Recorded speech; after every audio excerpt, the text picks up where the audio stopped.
Hello?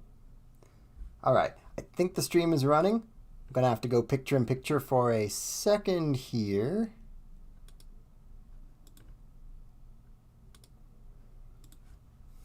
If it'll let me.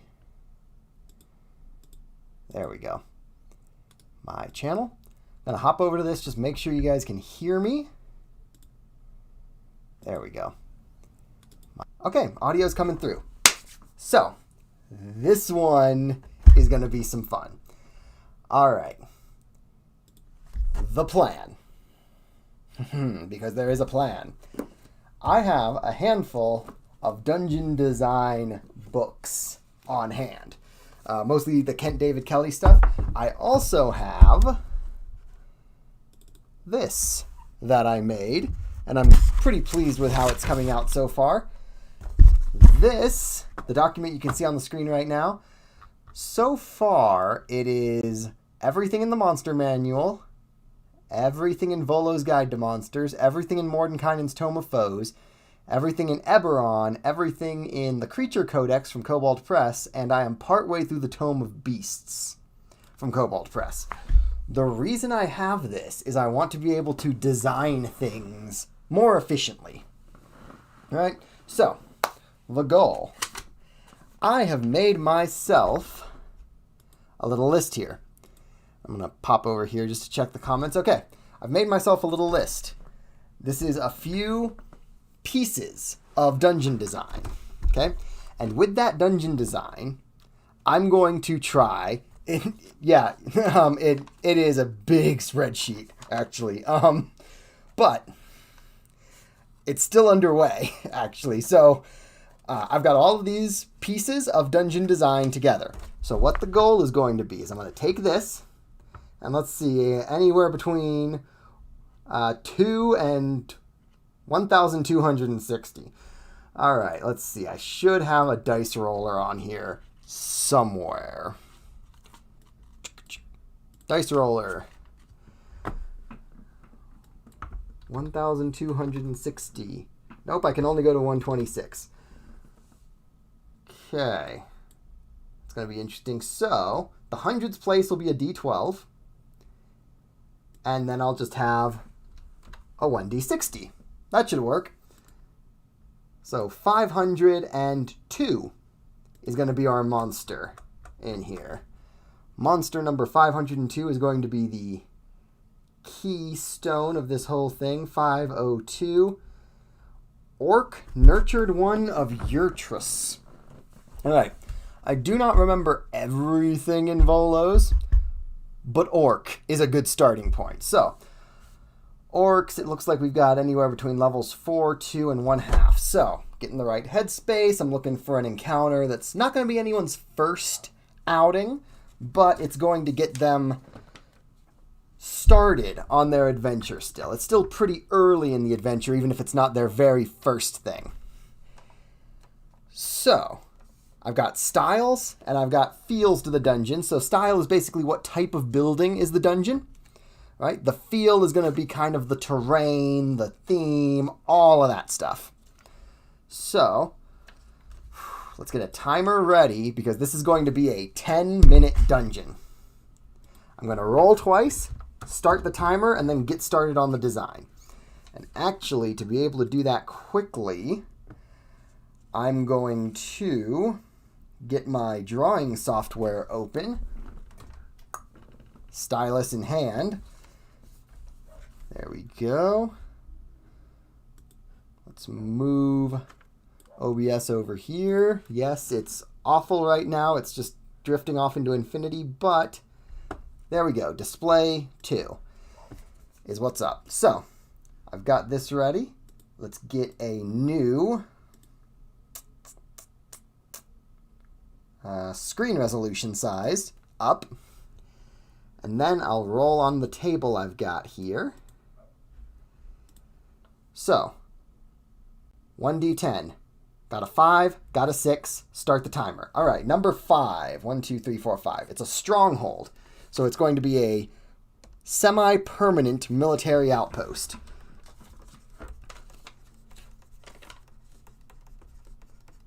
And I got a 6. 1, 2, 3, 4, 5, 6. A coastal stronghold for orcs. Okay, coastal stronghold for orcs. Let's get this timer actually on screen so you can see the challenge element of this. All right. Stay minimized. I'm going to spend my whole 10 minutes fighting with this. Okay. Stronghold, a coastal orc stronghold. The timer's not going to want to stay on the screen, unfortunately.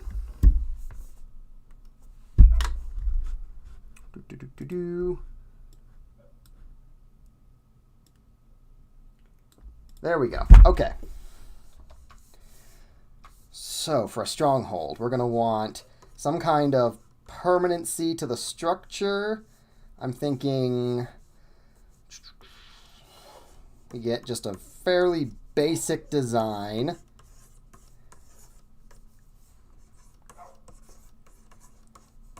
Okay, so we'll have a front gate, 2 archery post towers, and a tower in the back. From there...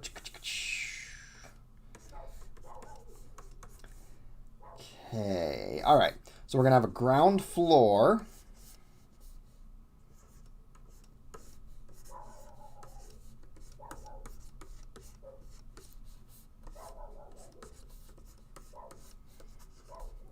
Yeah, that'll work. Okay. So we've got a ground floor here. That's just going to be the entryway, kind of a barracks / storeroom in the back. Ladders. We'll do 2 ladders up the sides. There we go. There's the perspective trick I wanted. Those ladders will go to walkways. Those walkways will lead to the back here and into these towers in the front. Make the walkways a little bit thicker, actually, so that it makes some kind of sense. Okay, so there's the basic structure of our stronghold. Let's circle that and move it off to the side.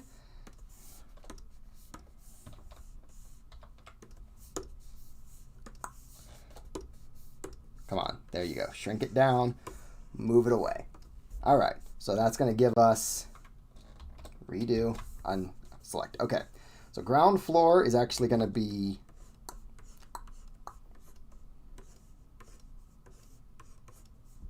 that,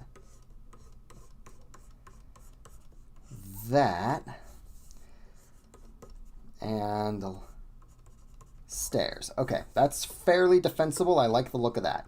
Second floor is going to essentially look like this.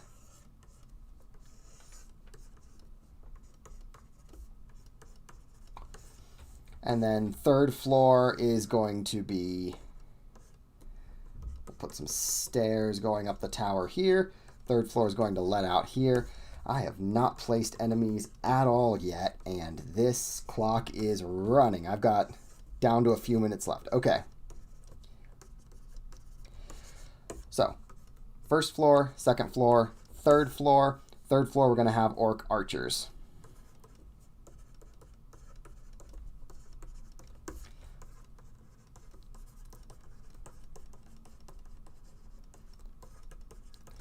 Okay, we're going to have stockpiles in each. So let's do 2 orc archers here, 1 in each of the front towers. We'll make the front towers a little bit smaller. That kind of tracks with the way I drew this. Let's get a cleaner line on that. Orc archer. Orc archer. Be 1 orc archer in each of these, 2 orc archers back here. And these circles we're just going to know are places where the party will be able to loot, let's say, 2d8 arrows.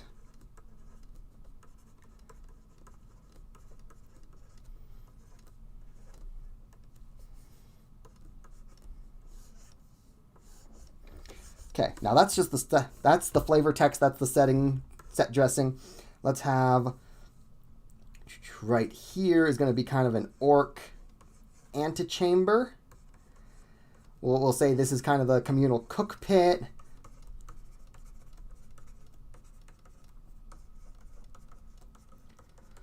Okay, 4 minutes and change. We have a communal cook pit there. We're going to have just storage in those two front areas. And around the communal cook pit, the party will find 1d4 orc swordsmen. Okay, ground floor. We're going to have a couple of orc guards posted here.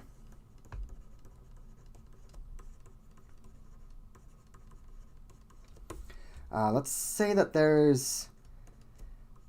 Yeah, okay, so since this is going to be a coastal area, I'm thinking we can have a stronghold that's almost like on a fjord.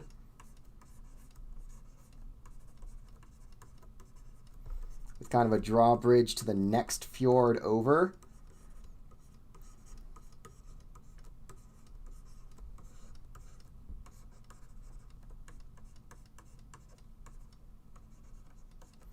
Just have flat-topped towers because we're going to just assume that there's not crenellations. And sea foam just to kind of set the scene. Probably shouldn't be spending this much time on set dressing when I have a ticking clock going, but whatever. Okay, so there's kind of what it looks like from the outside. We've got 2 guards. Inside of the barracks here, we're going to have 2 treasure chests, and I don't think it's going to be cheating to say I'm just going to roll up some random results of treasure chests there. Coming up next, and, okay, drawbridge.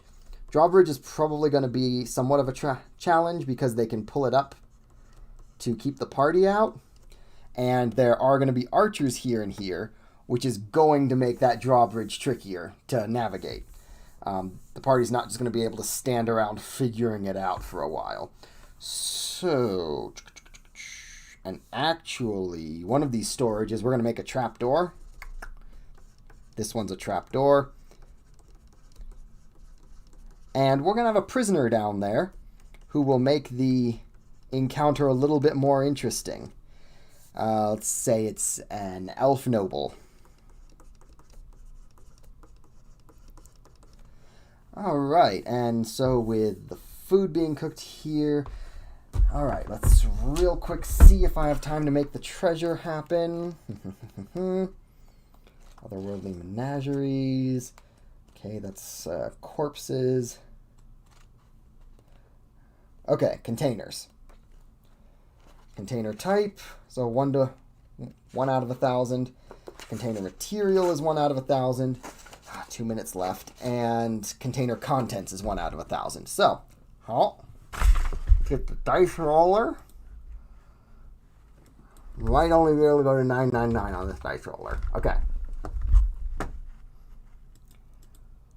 492, 493, 107.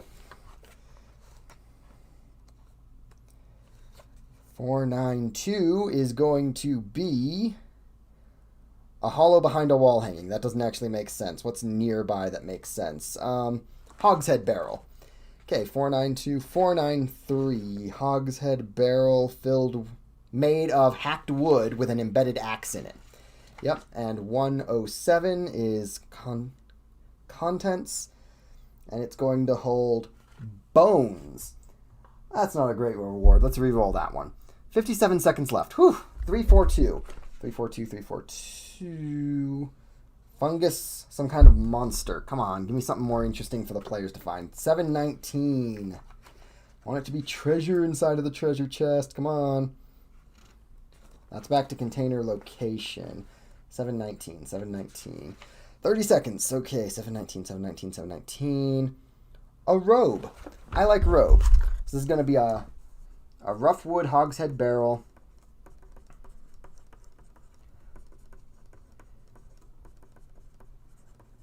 With a robe in it. And I do not have time to keep doing that, so this chest is going to be a ironbound wood chest with potions. And some gold pieces. There's time. Okay. Whoo boy. All right. There's our timer. So,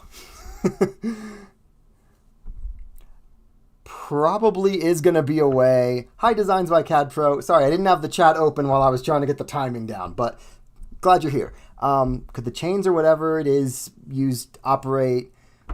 Could the chains or whatever it is that uses to operate the bridge get broken, forcing it to stay down?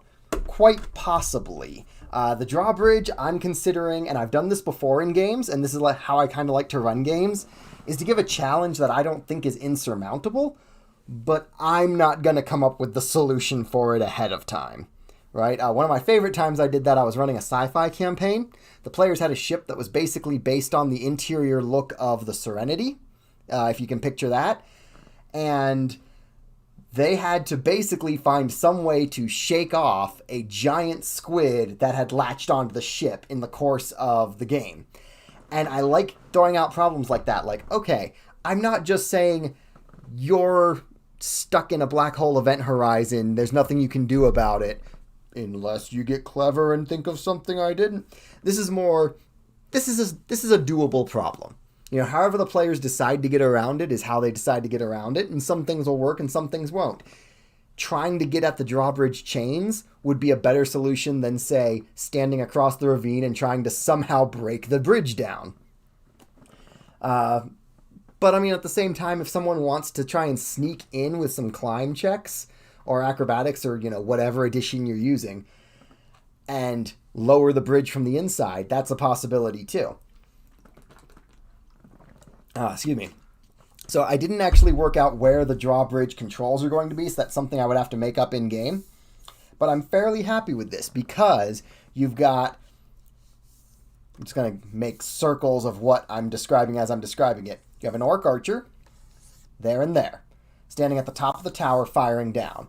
You have this drawbridge that the players are going to have to navigate while being shot at. Once they're through, you've got guards. There's this room that has a little bit of treasure in it. Up the stairs,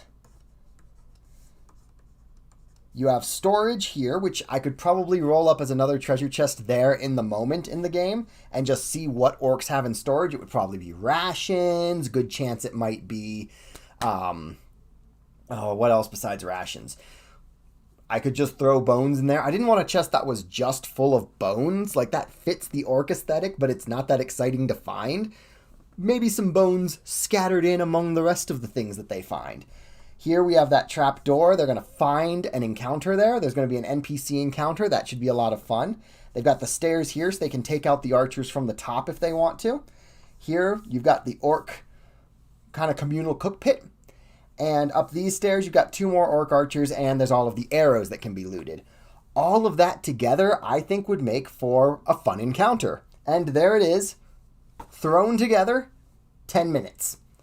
Now, I'm not just going to do one of these. Come on.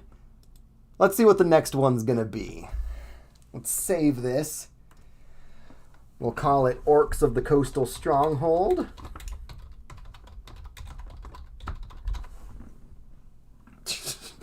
Wow. Reaching over my drawing monitor makes me not spell good. Orcs of the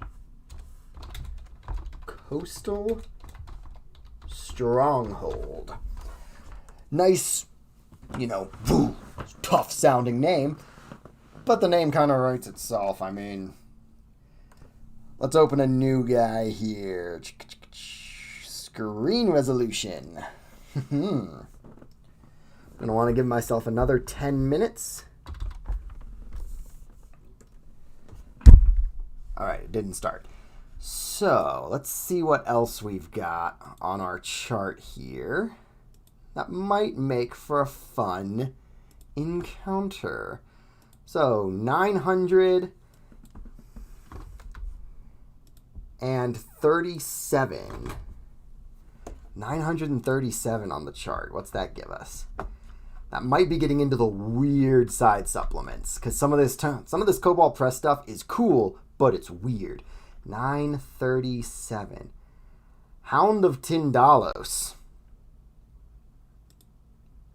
Okay. Well, let's see. It's from the Creature Codex, which I've got around here somewhere. Let's see. Creature Codex.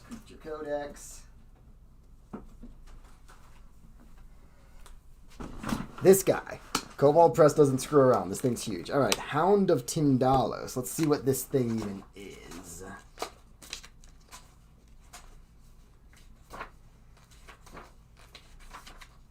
Those are heralds. It's going to be after that. Hound of Tindalos. Oh, it's like a creepy bat thing. Okay. Well, it's a challenge rating 8. So this is going to be for slightly more advanced players. They're Hunters from the Void. Okay. They prefer human prey. So yeah, it looks like that. Nice creepy looking guy there. They are intelligent and speak void speech. Looks like they have human hands too, so that gives us more options on what a dungeon filled with those things might look like. Because we don't have to limit it to just ruins that an animal has come and moved into.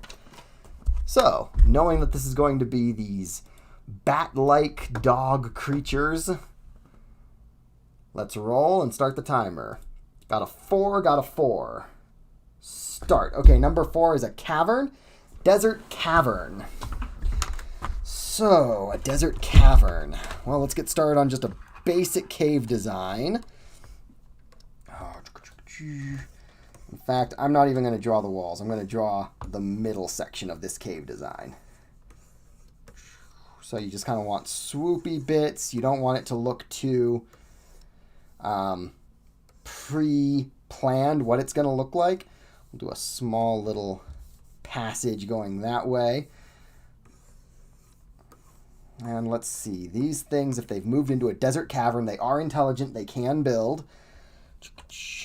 I am less familiar with what these creatures look like, so that's going to be interesting.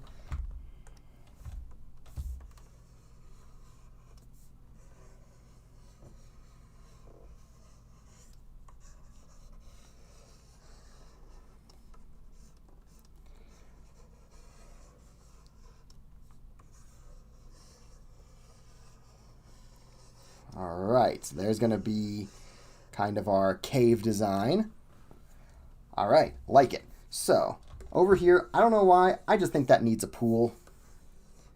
We'll put a pool over there. If these things are intelligent, we're going to have them dropping traps. There. We're going to have that be their main. Let's see, what kind of things would this creature have? Let's call this the main nest. I'll just assume they hatch from eggs. I don't know that they don't. Let's see, that'll lead to a ledge. And this little narrow corridor is going to be filled with, like, tendrils. Let's call it paralytic tendrils.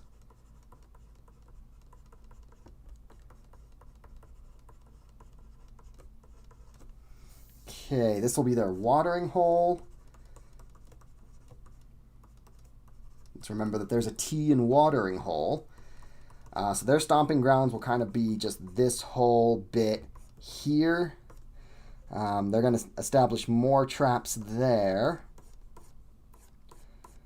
Back this way, we'll have some side creatures. Let's say the other creatures that inhabit these caves are... What's another fun thing to have in a cave? Let's say giant rats. So the challenge of the giant rats encounters then, because giant rats are a way lower challenge rating, right? A player that can take on Hounds of Tindalos is not going to be challenged by giant rats. The challenge is going to be fighting giant rats in a way that doesn't draw too much noise to yourself if you're trying to be sneaky, because this passage right here is going to be the player's best bet to get the drop on these things. So, giant rats will actually have a corpse over here with just some loot on it. Think the classic Bethesda style of, oh look, someone who died years ago and had a backpack on them with a lot of useful things. We'll have a corpse back here. We'll have harvestable cave mushrooms here.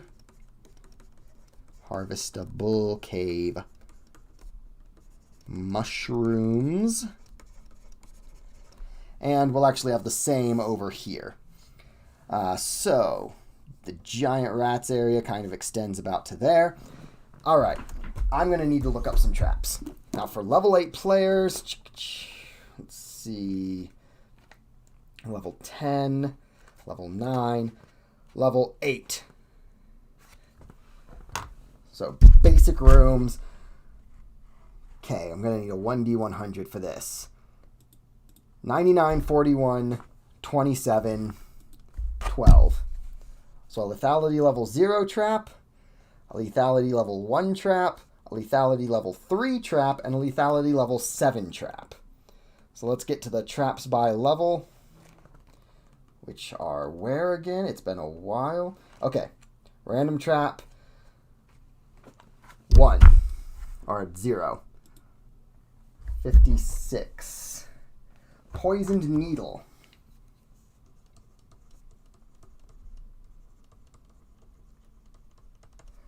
Poison needle, 1 point of damage. I have 5 minutes left. Okay. The lethality level 1 trap is going to be a 28, which is another dart trap.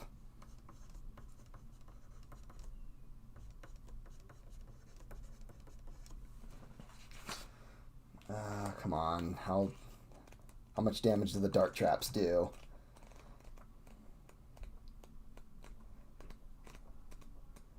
Oh, this is taking some of my time. Okay, dart traps. Lethality 1. Each dart inflicts 1d3 damage. Now, these are the low-level traps. They're going to get more deadly as the thing goes on. Because we had a level 1, a level 2. We have a level 3. It's going to crop up. 66. 66 on the level 3 chart is going to be a 10-foot deep hidden pit. That's more like it.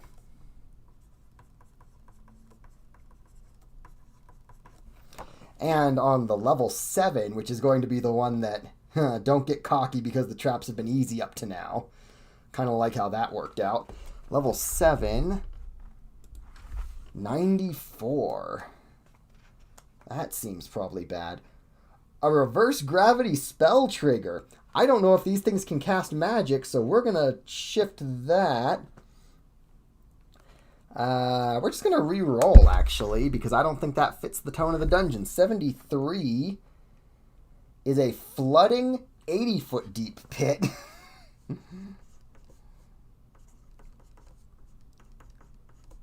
So basically, when you fall into the pit, you take 80 feet of falling damage.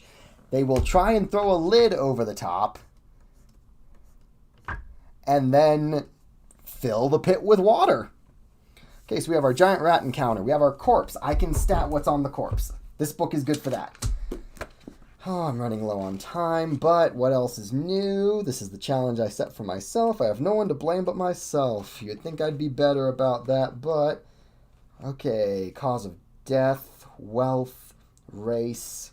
Okay, race or species of skeleton. Oh wait, I need a 1 to 1,000. Race or species of skeleton is 101. That's going to be a centaur. Interesting. Wonder how a centaur skeleton got here. That's going to be a neat mystery for the players to wonder about, especially since I don't have an answer to it. All right. The wealth object on the skeleton is going to be a spyglass. Neat.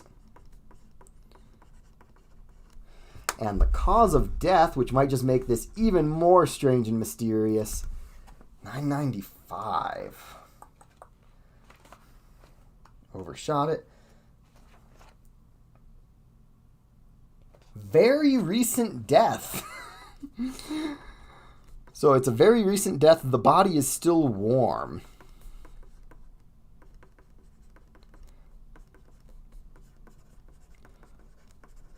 Okay, I've got 2 minutes left. And again, I feel like I've got the basics hammered out. But from here, it's just going to be a matter of what little details do I want to add. Harvestable cave mushrooms. Let's make a D6 table. I think I have time for that. Red cap. Poison. 1d4. Blush cap.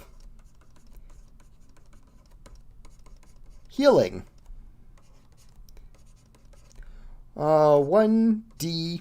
Let's say 1d4. Healing. indistinguishable from each other.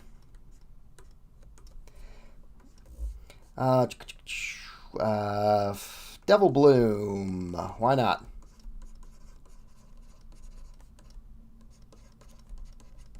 Potion ingredient. White bitter mushroom. Got 51 seconds left. White bitter mushroom will be edible. It's just an edible plant. Okay. Do I need a 1d6 table? It's probably best if I have a 1d6 table. 30 seconds left. 30. 3 spot. Another potion ingredient. And Death Lace.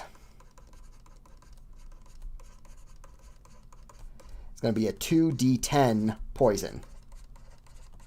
And actually, I can bump these up because it's going to be a level 8 encounter. So 1d8 seems like more reasonable. 6 seconds left. Anything left worth doing? I didn't say how many of these there's going to be. 2d10. Okay. I forgot to actually say how many Hounds of Tindalos were going to be in the in the encounter. 2d10 might be low or high. I don't know.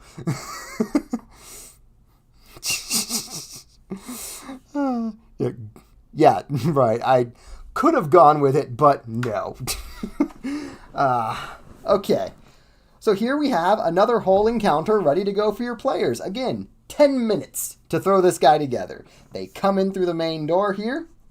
There's a 1 point of damage needle trap just to kind of let their guard down. And then a 1d3 dart trap to also kind of let their guard down.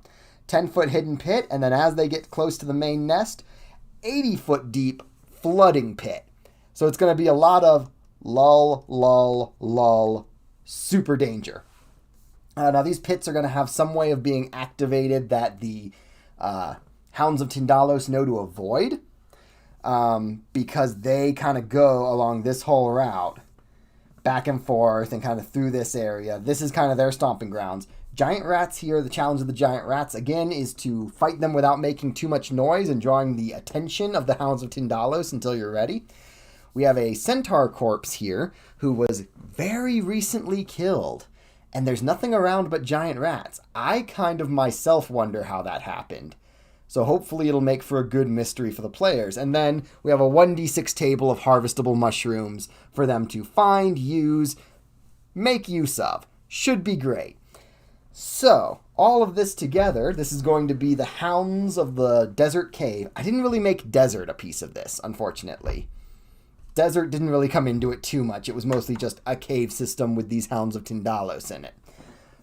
But we'll just go ahead and save this as Hounds of the Desert Cave.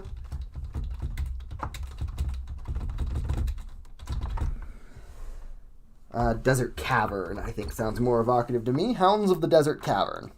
And of course, we gotta do one more. Rule of 3. Let's bring up one more and throw together one last screen resolution. One last dungeon. So, from my Excel sheet, I'm going to pull... let's see, I gotta get a random 12.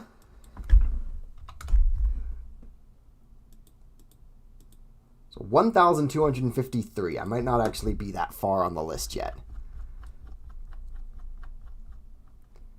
I am.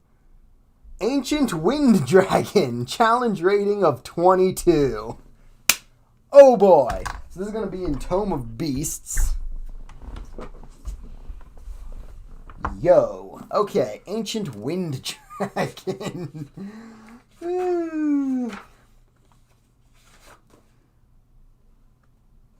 Yep. This guy. Challenge rating of 22. So you need to be very strong or very stupid to go fighting this thing. The Ancient Wind Dragon is going to be inside... The Ancient Wind Dragon is going to be inside of a dungeon with the following attributes. oops, I already used 5, so we'll go 10 and 2. Start the timer. 10 is a crypt, 2 is arcane. The ancient wind dragon living in an arcane crypt. I did not start the timer. There we go. Ancient wind dragon, arcane crypt. So I'm going to want the outline of just a crypt. I'm thinking antechamber for mourners, probably some pillars along the outside. Probably so the dragon can actually have fit in here back in the day. We'll have an archway leading deeper into it. We're going to have kind of a preparation room. We're going to have side rooms of embalming supplies that the dragons never use, so there's going to be a lot of good treasure in there. We're going to have a side room over here that's just kind of receiving beds. And then kind of a large structure further in. Pencil. Okay. A large structure further in. That was kind of meant to be, a nice big viewing room. We're going to have walls around the outside filled with sort of morgue style, like sort of sliding flat areas where people were slid in. And then in the middle here, where the ground was uneven and where there were old walls, it's all been broken down because they were going to have more parishioners or more interred bodies in here as well.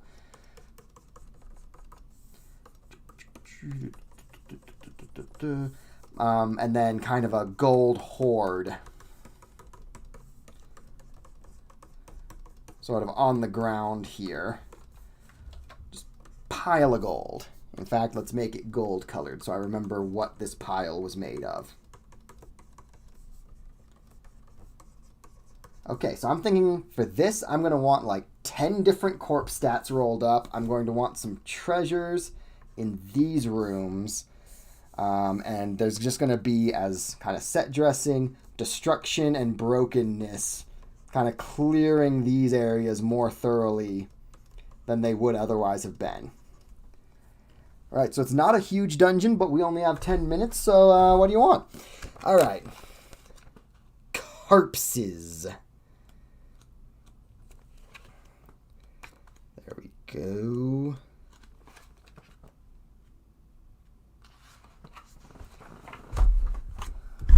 So I think we're going to skip cause of death on some of these. Yeah, 20, 71, 54, 94. So 20 and 71. In fact, I think I'm just going to take this first one.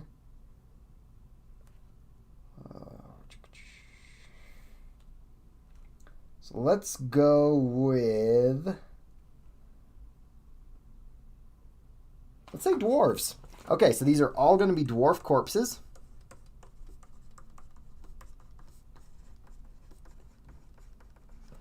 Okay, 71. It's going to be whatever treasure we find that they were buried with. Oh no, this is a 1 to 1,000 chart again. That's why I shouldn't have been rolling the hundreds. 1, 2, 3, okay. 629, 287. 629. Padlock. Interesting funerary rites, but who am I to judge? 287. Fur or hide. Okay, probably wrapped for the sleep of death. Let's see, 1, 2, 3, 4, 5, 6, 7, 8, 9, 10. Let's go with more rolls on here. Nope, that's the old one. 549 and 281. See, 281 was fur or hide again, which is fine. I think it's good if there's a theme. And 549, I've got 5 minutes left. 549 is a monocle. That's an interesting treasure to find in a grave. I like that a lot. 816, 730. A sack. All right. And 730 is going to be pomander. Let's go with the next item, which is pouch of coins. I don't know what a pomander is.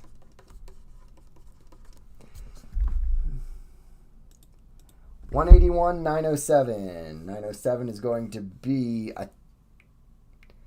Let's go with the tattoo. This was going to be tent, but I like the idea that there's a tattoo or skin map. I think that's a good quest hook for future quests, as you find a dead body that has a map tattooed on it. Just under 5 minutes left. Okay, I can do this. 181. Disturbed earth underneath. That doesn't make sense in a crypt. Brooch.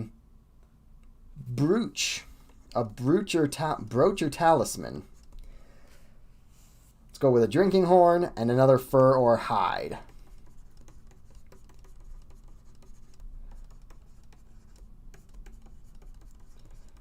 And then over here, so we're going to have embalming tools, linens. We're going to have one of these have been a like donation box for the crypt and the funeral services. So there's going to be gold. Let's say, I mean, this is a high level encounter, but this room also has a ton of gold in it. So let's go with 5d10. And this will be gold. 30d10. And jewels will say 50d10 GP's worth. But you have to kill an ancient wind dragon to get it, so that's probably actually lowballing it a little bit. And then in here, let's actually just have it be wine, drinking horns. Like, this will be where the people who saw to the needs of this place kept things for themselves. We'll have a gaming set. And let's say 1d4 random books. Okay, so I think the last thing to think about with this is, does the dragon want or have any servants? Or just like non-intelligent creatures with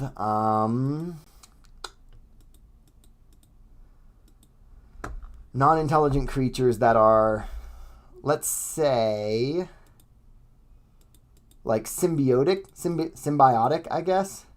See, I don't really want to go under level 2 or over level 6.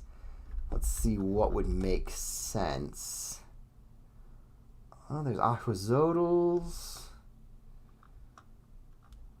Let's see if I'm going with non-intelligent creatures that are just kind of useful to the dragon to have around. I have 2 minutes left. Okay. Let's go with... All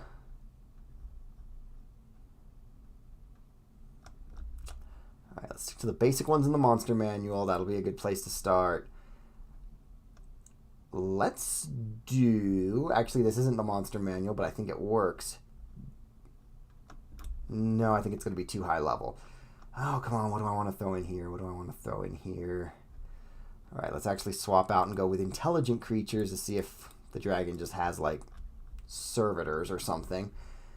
Actually, we could just have, like, 3 wind dragon wormlings.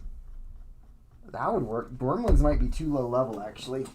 Okay, Tome of Beasts, wind dragon. Like, if young dragon is challenge level 6, so let's do 3 young wind dragons there, and there. They kind of have to live in this outer room.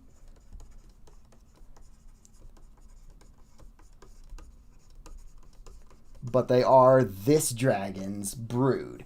So this is going to be an ancient wind dragon in a dwarven... Oh, this was supposed to be an arcane crypt. I didn't add anything arcane to it. Okay, I'm not going to have time to stat them, but we're going to say that here, let's go with a different color. Here, here, here, here, and here are magical traps. Lethality level, probably 15. Okay, those aren't statted now, but there's something I could stat fairly quickly in the midst of a game, and there they are. One little cheat. There's going to be another trap right there. Okay, one little after the buzzer went off cheat, but I think this is going to be a pretty interesting encounter for fairly high-level players, because especially like looking at what I can throw together in 10 minutes, I think this is going to be fairly good. Obviously, I think if you're going for a group of players this high level, they've been playing the game so long, you probably want to spend more time on an interesting dungeon, you know, really bring in the themes and stuff. But Arcane, what was the name of this type of building? Crypt.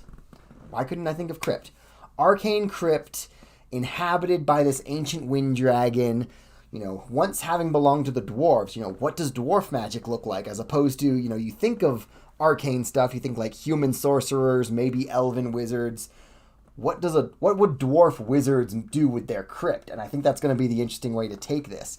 Unfortunately, I think this one is less than finished compared to the other two, but I think we had some pieces come together pretty interestingly today. So looking back over them, we have here the ancient wind dragon. Let's just call it the Dragons of the Dwarven Crypt. Dragons of the Dwarven Crypt. That has a nice ring to it. A little bit lower level, we have Hounds of the Desert Cavern. Right? So we've got, this one's more about traps and the atmosphere of these creepy things that live in the cave here in the desert. And we have Orcs of the Coastal Stronghold, which is very much more a men-at-arms versus men-at-arms encounter. So all of these together, I think, make for some fun dungeons. And, you know, 10 minutes each, right? You can get ready to run a campaign with not too much time to go on. All right, so all of that said, thank you for watching. Hope you enjoyed the video. I want to do more of these how fast can I make a dungeon challenges in the future. I think it'd be really fun. I wonder how fast I can get at this, because these were 10-minute dungeons, and there was definitely a point around the 2-minute mark where I was like, okay, it has everything it needs. What do I want to put here? But I'm wondering with a little practice if I can shave it down to even less time than that. So we'll see. But I hope you enjoyed the video, and I will see you on the next video. Thanks for being here for my first attempt at a live stream. See you later.